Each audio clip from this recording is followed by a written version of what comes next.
we should really come back to this game. The series still has so much potential, and it's a great way to combat Xbox's Forza.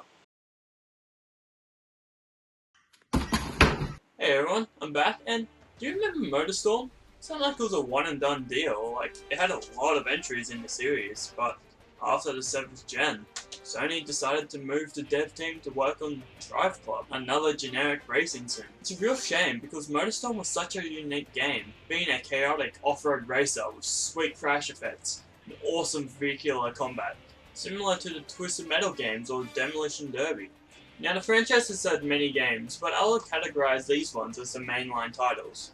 Motorstorm, Pacific Drift, and After the Edge, all being off-road racers, and having similar track design. The other two games in the franchise I would see more like spin-offs, one being similar to the Motorstorm gameplay style, this time set in the apocalypse and maps are set in a collapsing city, and the last one is a proper spin-off, and the most limp way to finish off the series, with Motorstorm RC.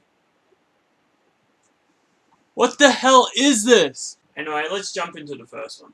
Motorstorm, the first in this underrated franchise, developed by the now defunct Evolution Studios way back in 2006, as an exclusive title for the PS3, around the release of the console's launch. Now, even though the PS3's launch was bad, Motorstorm quickly became the best-selling game on the system. But enough talking about the game, let's jump into it. Time zero! I wanted to play a racing game, not write an essay. After a cool intro cutscene providing some context of why you're racing in an area clearly not suited for racing, we agreed to motion blur overload. This was the era of PS3, where the developers had to try and match the pre-rendered trailers, but they didn't know how to fully use the power of the PS3 yet. So motion blur and bloom were turned up to 11. So it gives off the illusion that games look better than they actually do. That being said, other than the insane amount of motion blur, this game looks fantastic for an early PS3 game. Mud flies over your car, sparks fly when you collide with stuff. Your car gets ripped to shreds when you roll. Still, it's amazing to this day. It would have been so easy for this game to jump on the brown, dark, and undersaturated look of other games around this time, since it's an off-road racer, where most maps are set in the mud. However, this game is quite colourful. The mud is a vibrant reddish tone, with nice green bushes decorating the tracks. Looking at the scenery distracted me from driving, and I fell off my bike. Oh god. Jesus, that's rough. This game is only rated PG, for mild violence. How is Burnout Paradise rated M then? Australian rating system at its best, I guess. The game's physics are a little bit different to other races like Forza. Cars feel weighty and slide around in the mud, making it hard to control.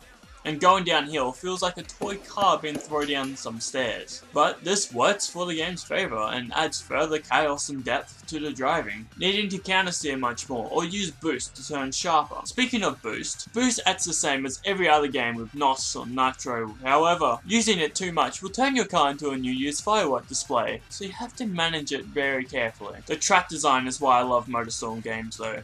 The large, open tracks with multiple paths and being able to change paths nearly any time. And the lack of death barriers make you feel like you're more driving on your own path instead of just a track. Most times I'll be driving somewhere thinking, am I cheating just driving up this wall? And then I see a jump on the end and like, they've designed it like this. The problem is, with such a large track, with nothing but the physics engine stopping you from driving up a vertical wall, sometimes hitting a rock or clipping the side of the barriers can just delete gravity from the game files, and launch your car into all sorts of directions. Although with this soundtrack, it's easy to forgive the random physics glitches. I can't play any of it since YouTube is always watching over me, but look it up on Spotify to get a sense of some of the classic songs in this game. Multiplayer was a big part of this game, however, I have no friends, but I couldn't find a way to play individual maps anyway. The only way to play tracks is to find them in the campaign, and it seemed like the campaign just kept giving me repeats of tracks. After a quick Google search, I found out that there were only 8 tracks in this game. This wouldn't be too much of a problem, but so many of the tracks are just mud pit. While the campaign gives some variety, with the ability to choose different cars, my favourite being the rally car because it really should not be on some of these tracks. There's so many tickets in the campaign you need to complete, and knowing there's only 8 tracks stretched over this many campaign levels, yeah, I'm out. Overall, this game is a great start to a legendary racing series, and with some work, many of the flaws can be fine-tuned. Speaking of great racing games, Motorstorm Pacific Rift, the 2008 sequel. This is the one I ended up owning as a small human. And this started my love for racing games, and the reason why I wanted to go back to these games.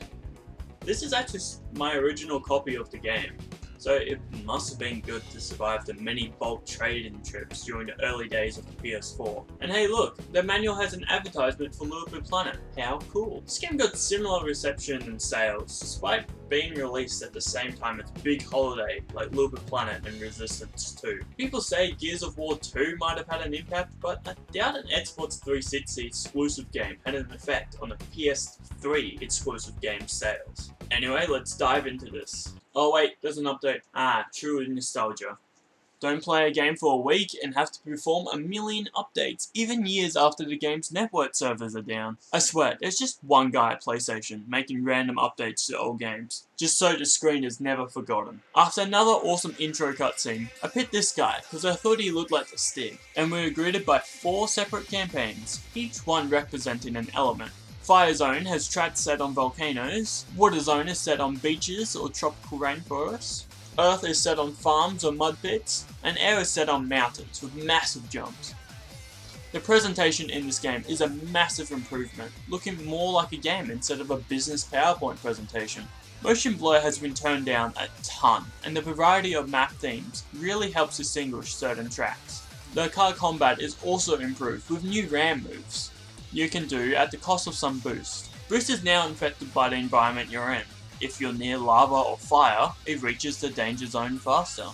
But if you drive in water, which slows you down, it allows you to boost for longer, adding some more depth to what path you take in the track. Tracks themselves are much more dynamic as well. You can knock things down, adding a ramp to the track, or opening up a new path.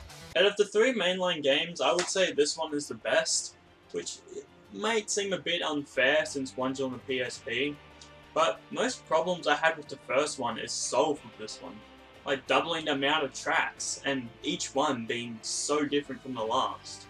The last off-roading Motorstorm game is Arctic Edge, released on the PSP in 2009. Again, same review scores as the last 2 games. I remember having a trailer for this game downloaded onto my PS3 and watching it non-stop. Unfortunately, I never owned a PSP as a kid though, but I did own a backwards compatible PS3. But by the time I found out this game was also weirdly enough released on the PS2, my PS3 melted. Literally. Anyway, enough talk about the terrible build quality of an overpriced console, let's get on with it. Hey, still got an intro cutscene, which is pretty impressive. Now, the footage you are seeing is from an emulator. However, I do own this game and spent the majority of my time playing this on a genuine PSP, with the weird circle pad and all. The emulation has some weird glitches, mostly just texture bugs, but I feel like people bring up the pros of emulation too much, especially when people complain about not re-releasing games on modern systems, saying just to emulate it. This is why people don't want to emulate it. Anyway, topic for another day. Since I'm playing it on the PSP, I expected the controls to be uncomfortable with this tiny stick, but they actually hold up well. My only complaint is after a while, trying to hold down the shoulder buttons can get a bit uncomfortable, but this game is designed to play in short bursts anyway, so it's not much of an issue. Driving physics feel a bit stiffer, but mostly feels like Motorstorm still. This game doesn't cut corners as well, with 12 tracks, all with a reverse mode in it, so technically it's 24 tracks. Unfortunately, like the first Motorstorm, the theme doesn't change much, sticking with the snow theme for the majority of the game. Overall, this game is a solid portable version of Motorstorm. I bet I would have played a ton of it if I had a PSP early in life. And the gameplay is solid and different enough from the other 2 games, I'll probably get this game on PS2 as well, and play it on a more traditional controller. Well, that's the main 3 traditional Motorstorm games. While Apocalypse is said to be a sequel, the massive change in tone, aesthetics, and just insane track designs, I'd say it's more of a spin-off. I would like to go more in depth with this one in another video, but these 3 games still hold up very well. Sir, I have some information. Lay it on me. Someone on the internet said they want to return to more traditional arcade races, and said Motorstorm is the perfect mix between Carnage and... What, the hit PS1 game Twisted Metal? No, it's a bit more like a racer. spiritual successor to Twisted Metal it is. I guess that would be kind of fun. Online only. But, online only!